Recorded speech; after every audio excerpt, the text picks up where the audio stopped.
So it is 12:30. I'm going to just talk about some deadlines. So you're wondering probably, what is this quiz all about on the 3rd? It's very, very likely that I'm not going to be able to get through all of chapter 25 today. And if that's the case, whatever I have remaining, I'm going to basically make a lecture video on it that I will make available tomorrow. And then I'll do a very straightforward 3 or 4 question online quiz that you guys will have to answer on Canvas. So that would be due Tuesday on the 3rd. But we'll see how it goes. I mean, maybe I can talk a million miles per minute, maybe not. So that's what that's about. So also on Thursday of next week, there is going to be a chapter 25 in-class quiz. I will post a problem set this weekend on chapter 25 for using as a study tool. The literature assignment 4 is up on Canvas. I apologize, I'm still grading literature assignment 3, so you will get that hopefully by next week. Would you guys like the option of working in partners again? Yeah. Sure, okay, so literature assignment 4, work in partners. I had to incorporate an epigenetic literature assignment in there, so you'll see it's gonna be familiar, okay? And then on the 17th already in, I don't know, is that like 2 weeks? Already exam 4, okay? So things are moving along. All right. So let's see, where are we? We essentially left off talking about elongation, and there are essentially 2 types of synthesis that DNA polymerizes at the replication fork. Remember, there is leading strand synthesis, and this involves primase generating an RNA primer going from 5' to 3', and then DNA polymerase 3 is going to use that free 3-hydroxyl group as a nucleophile to then add in incoming nucleotides. And this is very convenient because since the direction of synthesis, which is always 5' to 3', is in the direction of the replication fork, then the DNA polymerase can synthesize nucleotides continuously. So we call this leading strand synthesis. The lagging strand synthesis is going to occur by a slightly different mechanism. Remember again, synthesis always has to go from 5' to 3'. Okay, so it's going to go sort of going from this direction to this direction in the opposite direction of the replication fork. And so that's going to make it a challenge because the fork is going in this direction, and the overall synthesis, and I'm saying overall synthesis, meaning both strands, needs to occur in the same direction as the replication fork. So we're going to talk about how DNA polymerase is able to accomplish this task through these small fragments of DNA called Okazaki fragments. Okay, so Okazaki fragments, again, these are short DNA fragments that are synthesized on the lagging strand. And in prokaryotes, these are approximately 1,000 to 2,000 bases. In eukaryotes, note the correction, it's about 150 to 200 bases in length. And so essentially what happens is at intervals, RNA, the primase, so primase enzyme is going to synthesize an RNA primer for beginning a new Okazaki fragment. And so Pol III is going to then bind to that primer, and then it's going to add nucleotides at the 3' end. So it's going to synthesize from 5' to 3', and it's going away from the replication fork. And so you can imagine if you have Pol III here, it's going to continue synthesizing that Okazaki fragment until it reaches essentially the previously added Okazaki fragment. While that is occurring, primase near the replication fork synthesizes a new primer.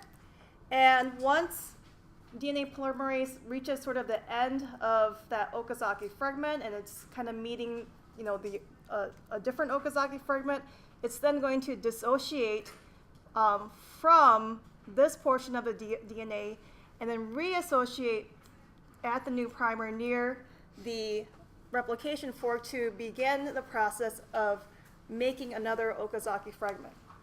So let's talk about DNA polymerase 3 and sort of the structure function of it. This is the principal replication enzyme in E. coli, so it's really the one doing most of the DNA synthesis during DNA replication. It has sort of all of these different subunits. The core subunit, which is made up of, alpha, epsilon, and theta, that is sort of like the core unit or core catalytic portion of the enzyme. And it polymerizes DNA, but it does so with limited processivity, meaning if you just have the core enzyme there, it'll fall off the DNA pretty quickly. So the other subunits, these subunits in here, these make it the holo enzyme. And so there's 10 different types of subunits in the total holo enzyme that are involved in polymerizing the DNA and allow for the polymerase to stay on the DNA to allow it to have high processivity. So this is the structure of the full holo enzyme DNA polymerase. Something is wrong with this. Hold on. That's weird. Okay, there we go. Okay, so you'll notice, so I noticed this the other day. I was looking at this. The way that this this figure was labeled is actually wrong. So just make sure that you make the correction, because I looked at it and it was very confusing to me. Okay, so you have these essentially two polymerase. You have the two core polymerases. So here's one polymerase core and the other polymerase core that are linked by this, what's called here, this clamp loading complex. So that's composed of two tau subunits, a gamma subunit, an epsilon and epsilon prime subunit. And so you have these two core subunits that are linked by these two tau subunits. And then attached to the core subunits, you have these two beta sliding clamps. So these are going to be the clamps are going to be responsible for sort of keeping polymerase attached to the DNA. And the baiting sliding clamp is a dimer. And so this is kind of a closer up view of the clamp. So again, it's these beta subunits that associate in a dimer, and it forms kind of this donut-shaped structure that encircles the DNA and acts just like a clamp. It clamps the polymerase down to the DNA. And again, you have the clamp is actually going to associate with the core of the polymerase, and it's going to then slide along the DNA as replication proceeds. So it sort of slides along the DNA as the helicase or gyrate, helicase sort of unwinds the DNA. And again, the main function of the clamp is to prevent dissociation of the DNA polymerase from the DNA. And again, this is going to really help increase the processivity of the enzyme. So let's talk about how synthesis is accomplished on the leading and lagging strands in this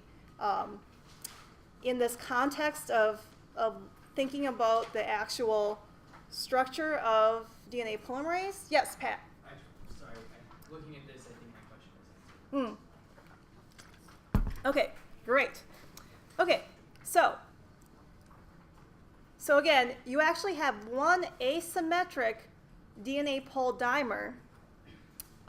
It's integrated with a complex of DNA helicase, so that's DNA B, and it's able to actually synthesize both the leading strand and the lagging strand simultaneously. And the way that it's done is actually on the, so you have one subunit, core subunit, attached to or binding to the leading strand. And then on the lagging strand, the DNA is actually sort of wrapped around and is bound by the other core polymerase on the lagging strand. Okay, so so that is how it's really this looping feature of the DNA on the lagging strand that allows DNA to be synthesized from 5' to 3'. So that's how we can generate the Okazaki fragments. Okay, and so you have synthesis of the leading and lagging strand at the same time. Any questions about that? Does that make sense? Okay, good. Okay, and then just to note, the helicase along with the primase represents what's called the primosome.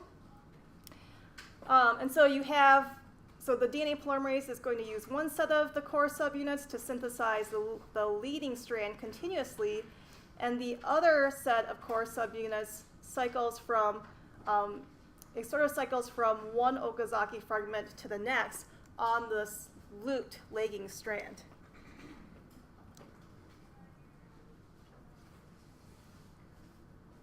Okay, so let's talk about, again, just sort of reiterate the leading strand synthesis. So DNA helicase is going to unwind the DNA at the replication fork in front of the polymerase.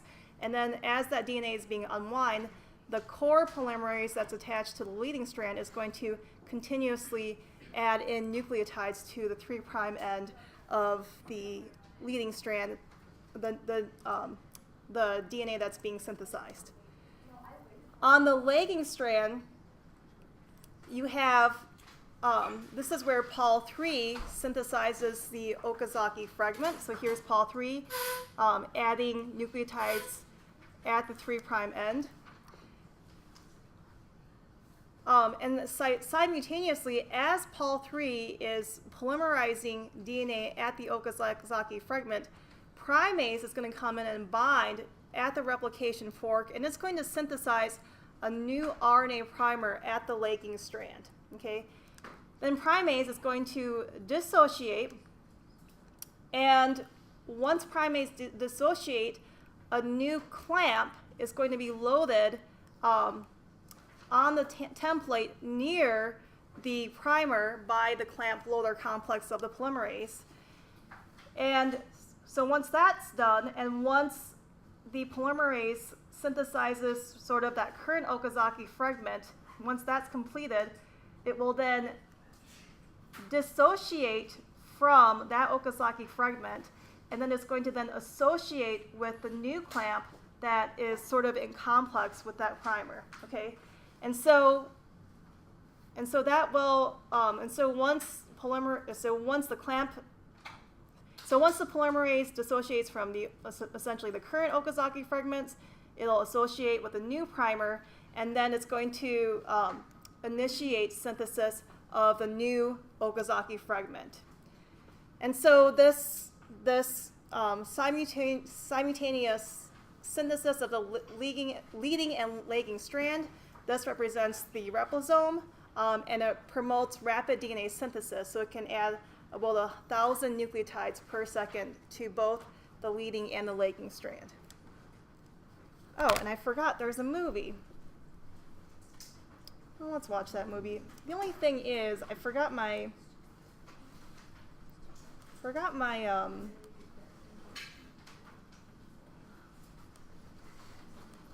speaker.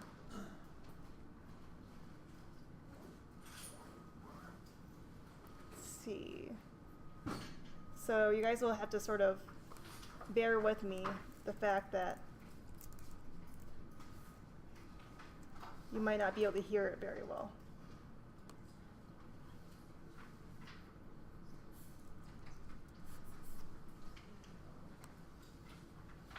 During DNA replication, both strands of the double helix act as templates for the formation of new DNA molecules. copying occurs in a localized region called the replication fork, which is a Y-shaped structure where new DNA strands are synthesized by a multi-enzyme complex. Here, the DNA to be copied enters the complex from the left. One new strand is leaving at the top of frame, and the other new strand is leaving at the bottom. The first step in DNA replication is the separation of the two strands by an enzyme called helicase. This spins the incoming DNA to unravel it at 10,000 RPM in the case of bacterial systems.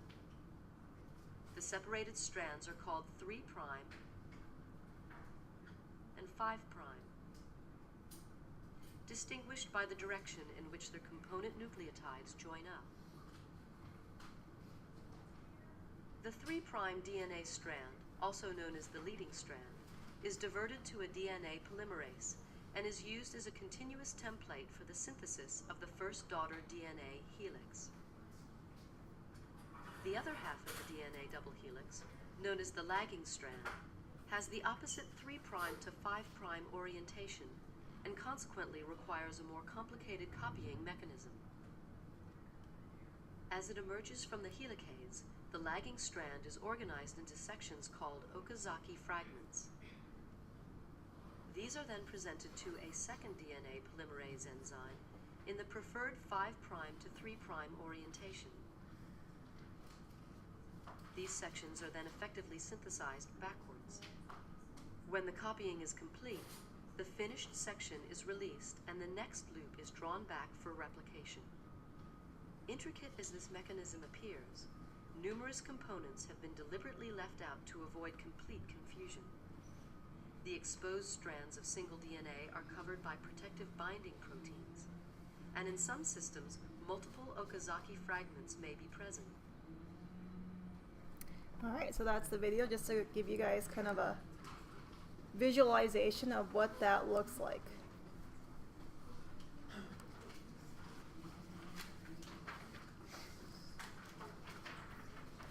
Yes, Mitch. Just kind of a general question. Uh-huh. I've seen this. So for the mix. Uh-huh. So why doesn't the polymerase just fall off on Archibald's? Can you repeat your question? Why doesn't the polymerase like fall off when it hits a nick? Why doesn't it polymerase fall off when it hits a nick? It does. Oh, it does, and then it gets back on. Yes. Oh. So let's go back to this. So remember, you have it's a dimer polymerase. So you actually have two core subunits, and one subunit is holding on. So this is on the leading strand is holding on to the DNA. Okay. The other subunit is so it's continuously holding on to DNA. Okay, or associated with DNA. The other subunit, which is making the Okazaki fragment, right? Once it reaches sort of the next Okazaki fragment that's already been synthesized, it will dissociate. Okay, so it's going to dissociate from that DNA, but it's immediately going to reassociate with the DNA at the replication fork where there's a primer that's already synthesized, ready for a new Okazaki fragment to be synthesized. And so, but you have the polymerase still attached here at the leading strand. So you have sort of a temporary dissociation of this part of the polymerase at the Okazaki fragment once that is completed, and then it will reassociate with the primer at the replication fork. So yes, there is actual like association, dissociation of sort of half of the polymerase. Hasn't the topoisomerase gone through the mate mix in like the leading strain as well? The topoisomerase, yes, will ahead of the helicase will actually, it will make a phosphodiester. It will cleave a phosphodiester bond to relieve the strain, but it reseals it back up as soon as the strain has been relieved. So you sort of have, in a way, again, a very, very temporary nick, I guess, due to topoisomerase. So great questions. Any other questions? Okay. These are great questions.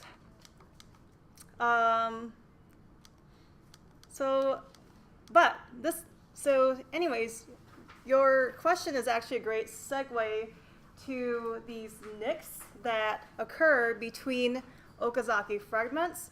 So you have on the lagging strand the series of Okazaki fragments going from 5' to 3', and each Okazaki fragment has at the 5' end that RNA primer, right? We know that that can't stay there because our DNA should not have RNA in there since RNA is not stable. So, so sort of the next goal of replication is to remove the RNA primer and then to fill in that gap with DNA. And so DNA polymerase 1, remember that's the first polymerase that we learned about, it's that 100,000 Dalton enzyme. It's going to use its 5' to 3' exonuclease activity to essentially degrade that RNA primer. And then that same enzyme is essentially going to fill in that gap with DNA. And then this is going to then create a nick in the DNA, and that nick is going to be sealed by DNA ligase. And so this is the mechanism of the DNA ligase reaction. So DNA ligase, okay, I'm going to go back a second. So DNA ligase has in its active site this lysine. So it's, remember, lysine has an amino group at the end of it.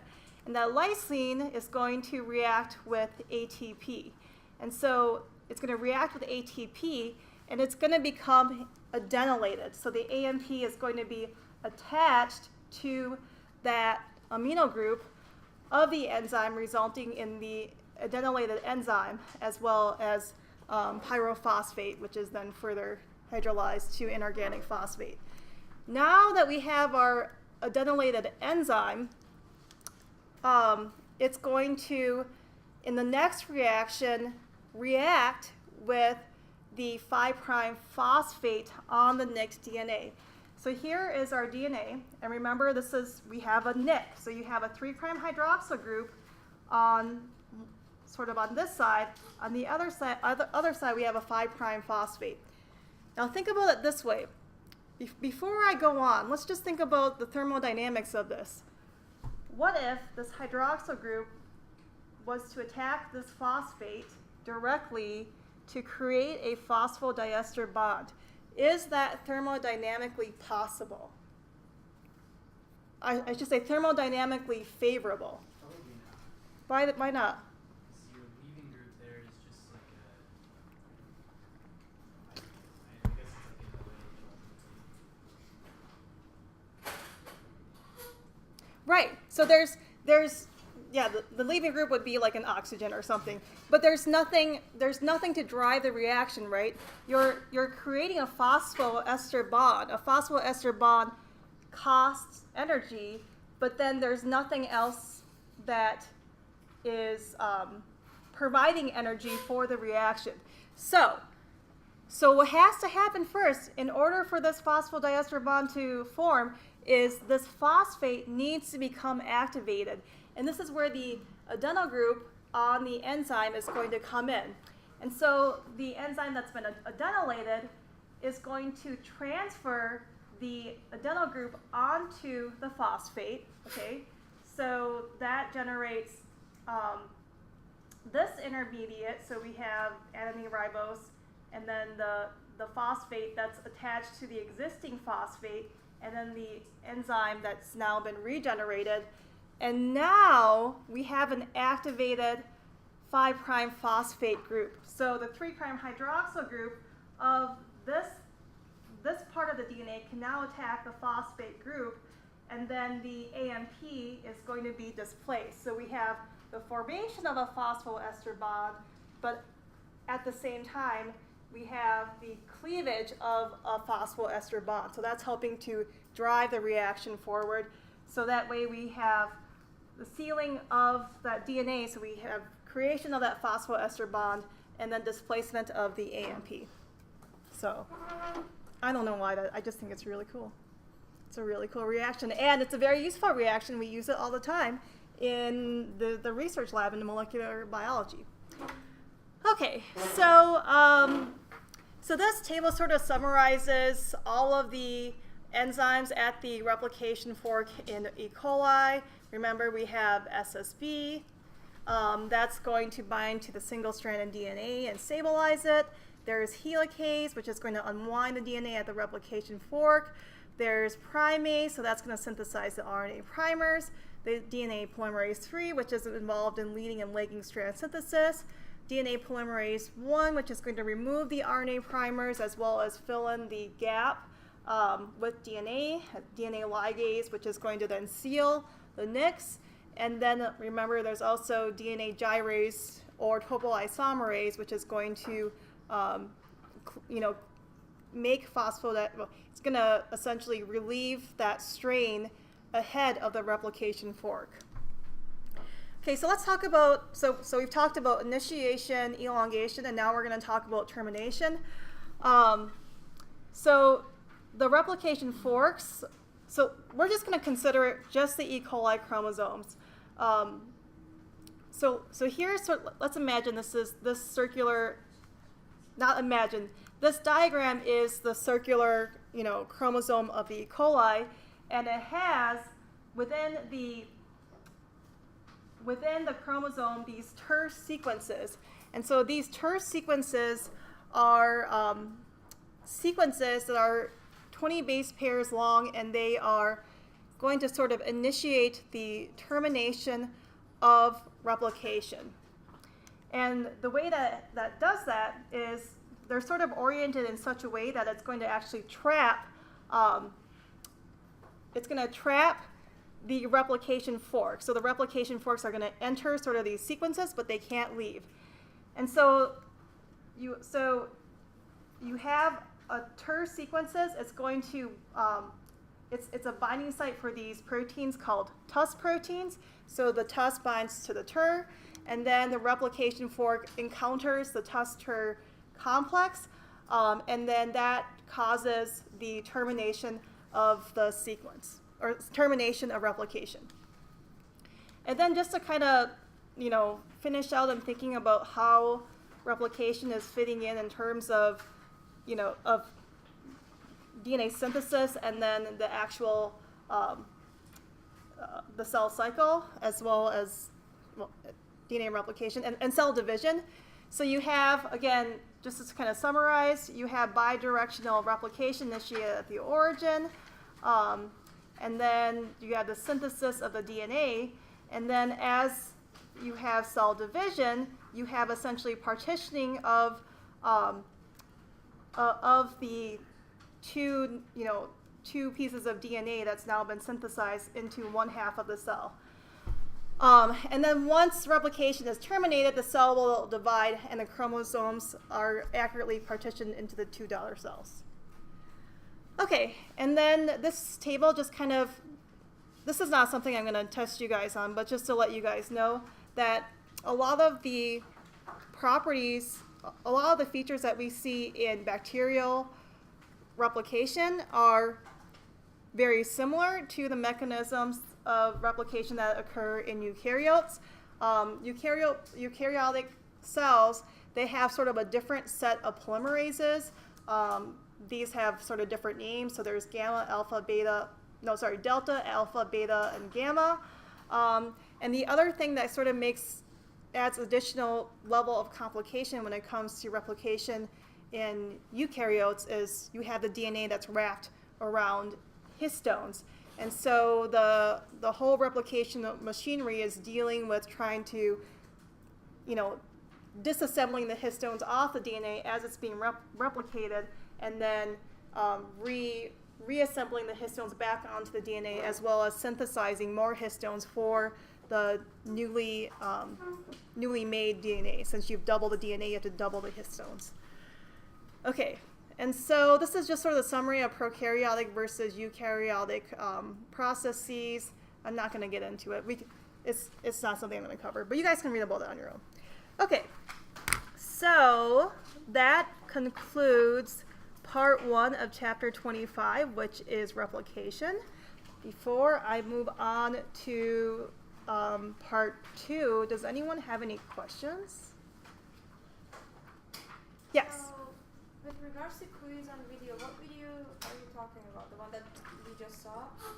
No, it's I'm probably not going to be able to finish all of chapter 5 today. So whatever I have remaining, I'm going to make it into an online video, Oh, okay. which then will correspond to a very short, straightforward online quiz. Good question. Yes, Pat. How significant is the ATP cost of like stealing the nicks and all these little things that happen in DNA replication? Like, It's is it very- super taxing for the cell? Yes, it is very significant. So DNA replication is a very, very energetic process and tends not to happen so much when there's not very many nutrients around. So, growth, cell division and growth tends to happen when the cell is in nutrient-rich conditions. Yes. Omen. Yeah, it's about the deadline of question. So exam 4 is on 17, so final is on 19, Final is on the 23rd. 25. Yes. Any other questions related to this material we talked about today? Pat? Well, one question. Are the mechanics of eukaryotic DNA replication, including the histones and all of that, are they not well understood, or are they just too complex to get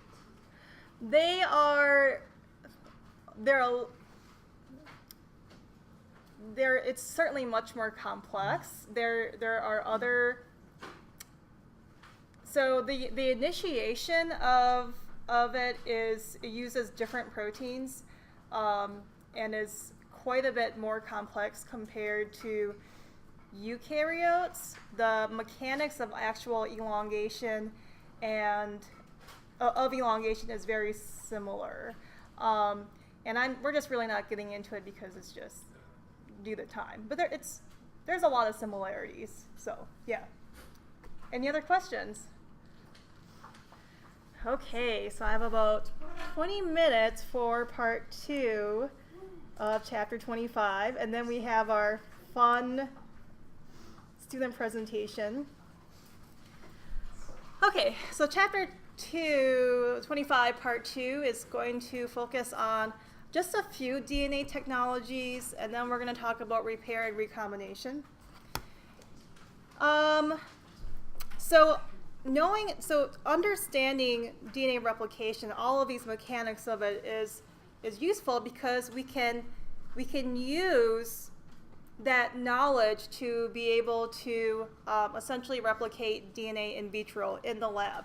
And the way that we do this is a reaction called PCR, or polymerase chain reaction, or what a lot of people like to say is PCR reaction. Although, what's that called, right, when you use an acronym? And yeah, well, anyways, okay. So many of you guys probably know what this is, but polymerase chain reaction is essentially doing DNA synthesis in a test tube. And so you have in a tube, let me just draw this out. So let's say you have a test tube. So here's my little test tube filled with solution. You have your template DNA. You have DNTPs. So DNTPs are going to be DATP, DCTP, DGTP, DPTP. You have polymerase, and it's not just any polymerase, but it's a thermostable polymerase that can withstand very high heat, around 98 degrees. And let me think. Oh, and primer. So you have and we know in E. coli we use RNA primers. In the test tube we use DNA primers. Okay. So here's sort of the general reaction. You have your template, your double-strand DNA template, and let's just say that you wanted to make more copies of just this region of the DNA. And so one would design primers, so these are about 15 to 30 base pairs long, that hybridize or complementary base pair to both the top and the bottom strand on either side of this DNA sequence that you would want to amplify. And so the first thing you want to do is to separate the strands. To do that, you heat the DNA to a very high temperature, around 90 degrees. And then you do sort of this cool down step, and in that cool down step, the primers will anneal to the complementary sequences that of the DNA, and then after that you DNA polymerase will do elongation, so it'll catalyze 5' to 3' strand synthesis. Okay, and essentially, if you keep repeating these steps over and over again, you end up with many copies of that target sequence that you are trying to amplify. So you end up with, about 20 cycles, you get, magnitude orders of that sequence that is amplified. So that's really useful if you want to, say, study a gene for some reason. Okay, so again, PCR is an application of replication that's used to create many copies of a particular region of DNA that's selected by primers. And again, this key technical advance was the discovery of what's called these thermostable DNA polymerases. So there's, these organisms that live in these deep sea ocean vents where their polymerases can withstand heat around 90 to 100 degrees. And that's really important for the reaction, because you have this DNA melting stuff by heating the DNA at a really high temperature.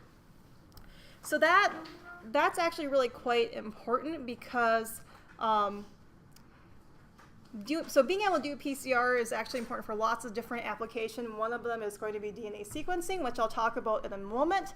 But first, we're going to talk about how chain terminators work. So recall that in DNA synthesis, this 3' hydroxyl group is required to incorporate the incoming nucleotide. So if you imagine you have your template strand, here's your primer with the 3' hydroxyl group, and this is your incoming nucleotide. That 3' hydroxyl group, again, attacks that alpha phosphate and displaces pyrophosphate. There are what's called dideoxynucleotides, or DDNPs. They are chain terminators, and so they lack a hydroxyl group at that 3' carbon. So when they become incorporated, then you no longer have that 3' hydroxyl group to then initiate another nucleotide incorporation. Okay, so it's going to terminate DNA synthesis because you're lacking that nucleophile for something, for the next nucleotide incorporation. I don't know if I think I just forgot to put that in. Okay, so now let's just talk about chain terminating nucleotide analogs as drugs. So a number of drugs, including those that are used for cancer and HIV treatment, are used or are chain terminators. So there are what's called AZT, so it's 3' azido-D3-deoxythymidine, and then DDI, it's 2,3-dideoxyinosine. They both lack that 3' hydroxyl group on the ribose ring, and a cancer or a patient that has HIV, when they take these drugs, the drugs are incorporated into DNA during replication, and then it will terminate nucleotide synthesis. And remember that especially in cancer, right, as well as HIV cells, they have higher rates of replication, and so the idea is that these drugs tend to target cancer cells and HIV by terminating or preventing the nucleic acid synthesis. Yes, Mitch. So do the HIV cells, HIV, like the virus, not the cell. Okay, that's so it's like does HIV use DNA or is it like an RNA? It's RNA, yeah. So, but it gets incorporated into the RNA. Yes. So, Yes, good question. Any other questions? Yeah, got some more time. Okay, so now we're going to move on to DNA sequencing. So remember these ddNTPs, these are chain terminators, and we use these as sort of tools for being able to do DNA sequencing. So you have a DNA sequencing reaction, and it essentially contains pretty much the same thing in a PCR reaction, except you have all of this, but then you also have just a small portion of ddNTPs. So these are about 1/100 the concentration of dNTPs. And these ddNTPs, these are fluorescently labeled. So each ddNTP, so D-deoxy, ATP, D-deoxy, each of them has its own unique fluorescent tag on it. Okay, so the reaction contains DNA to be sequenced, that's your template, a primer to get the process started, and a DNA polymerase and dNTPs. And so you start the reaction, and DNA polymerase is going to start replicating or copying the template. In addition, you have these dNTPs that are the 1/100 of the concentration of the regular dNTPs, with each tagged a different color. So the polymerase is going to start replicating, and then every once in a while, a ddNTP is going to be inserted by the polymerase, and that's going to cause chain termination, okay, with that synthesized fragment of DNA having the ddNTP, and it's going to be labeled with that specific color. So you're going to have fragments of DNA of every length that's created, each labeled with a different color corresponding to the ddNTP that it's labeled with. And so you have all of these different ddNTPs of different lengths, and they're going to be separated by size through Dell capillary electrophoresis. And so you have this electrophoresis system, and then at the end of the capillary tubing, you have this laser that is going to excite the fluorescent tag that's attached to every single DNA molecule that goes through the capillary tube. And so it's going to measure the fluorescence of each piece of DNA. And so by measuring that fluorescence, it's going to create this pattern of peaks that's going to correspond to the terminal incorporated ddNTP, which then will allow you for the determination of a nucleotide sequence of the original DNA. So you have all of these little peaks that represents a nucleotide in the DNA, and then this would then be the sequence of the DNA. Questions on sequencing? It's pretty cool, right? Okay, we're going to have a few minutes to talk about mutations and DNA repair systems. So a mutation is going to be when there is a permanent, so this is an important thing, permanent change in the nucleotide sequence. A substitution is a type of mutation in which it involves replacement of one base pair with another. Insertion or deletion involves addition or deletion of one or more base pairs. So insertions and deletions tend to be worse compared to substitutions. If the mutation affects sort of a non-essential part of a DNA, or it has really no effect on the function of a gene, it's called a silent mutation. And so most mutations in organisms, they tend to either be neutral or deleterious, and rarely do they confer a biological advantage. But some do, right? And that's what we call evolution.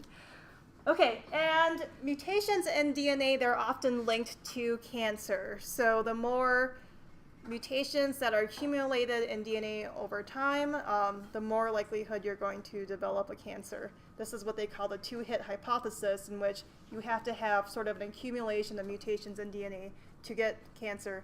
as well as a number of different factors, right, causes cancer too, such as metabolism or epigenetics. So let's talk about DNA repair. So again, DNA molecules, they are irreplaceable. You cannot just lose a chromosome and be okay. Well, in general, you're not going to be a healthy individual, at least. So you have to maintain the integrity of the information, and that's very important, and it's going to be supported by these different repair pathways that the cell has to repairing DNA lesions. So there's, okay, the cellular response to DNA includes a wide variety of these enzymatic systems that catalyze chemical transformations in DNA. And a lesion or damage to DNA, so a lesion really represents any type of damage to DNA, is usually fixed by some type of repair mechanism to prevent it from becoming a mutation. So that's a permanent change. So if for some reason a lesion cannot be repaired, then it will become a mutation. Okay, so let's first talk about this, how the cell can distinguish parent strands from daughter strands during replication. Okay, and that's important when we talk about the next about a specific type of replication repair system. So in bacteria, by the way, a similar mechanism does exist in eukaryotes and in humans. The parent strand is already methylated at adenosines. And then during replication, the resulting daughter strand is unmethylated. And so this is going to generate, right, you have your two replicated strands, where the parent strand that's methylated and the daughter strand that's unmethylated. This generates what's called hemimethylated DNA. And then shortly after replication, an enzyme called DAM methylase, which is a DNA methylase. I'm not swearing, I'm just saying what it's called, right? It's going to methylate the daughter strand. And it does so by, sort of seeing, okay, the parent strand is methylated here, therefore the daughter strand needs to be methylated on the other side. It uses the parent strand as a methylation template, and like I said, there's a similar mechanism that exists in eukaryotic DNA, except instead of adenine, it's cytosines that become methylated. And this hemimethylation status is important because it allows for detecting errors that can occur during replication. So it's going to allow the cell to be able to figure out what strand is the parent strand and the daughter strand, because if there's a mutation, it needs to know, right, is the mutation on the daughter strand or the parent strand? It needs to know that, right, the mutation is, the mutation would be on the daughter strand. It needs to know, which one is the daughter strand. So there is what's called a mismatch repair system, which essentially recognizes the hemimethylated DNA and can detect that and know that, okay, this is the daughter strand, this is the parent strand, and this is the wrong nucleotide. So occasionally, the wrong nucleotide will become inserted, and it's going to escape the normal proofreading activities of DNA polymerase. And so mismatch repair enzymes are going to recognize that there are bases that have been incorrectly incorporated. And so imagine that you have a mismatch of a base. So let's just say,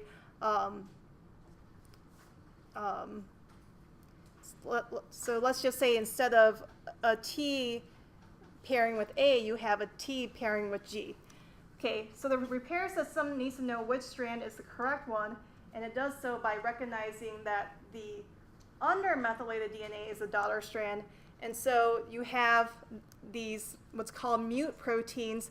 They're going to bind to the hemimethylated DNA. They're going to detect the wrong DNA that got incorporated into the daughter strand, because that's the one that is undermethylated, and then it's going to remove and repair that incorrectly incorporated base. And then DNA polymerase will then replicate back into the area again. let's see. Okay, we'll just talk about this really quick, and then we'll have our presenters. Okay, so in addition to replication mutations, organisms are frequently exposed to different mutagens. So these are going to be agents that cause mutations. And there are repair mechanisms that exist to correct lesions from UV light. So remember that UV light causes pyrimidine dimers to occur, which is going to distort the shape of DNA and interfere with replication. There are various chemical agents and radioactivity that can cause damage. So free radicals can lead to the break in the phosphodiester backbone of DNA, and antioxidants can combat these effects. Okay, so I'm going to stop this right here, and I'm going to have our student presenters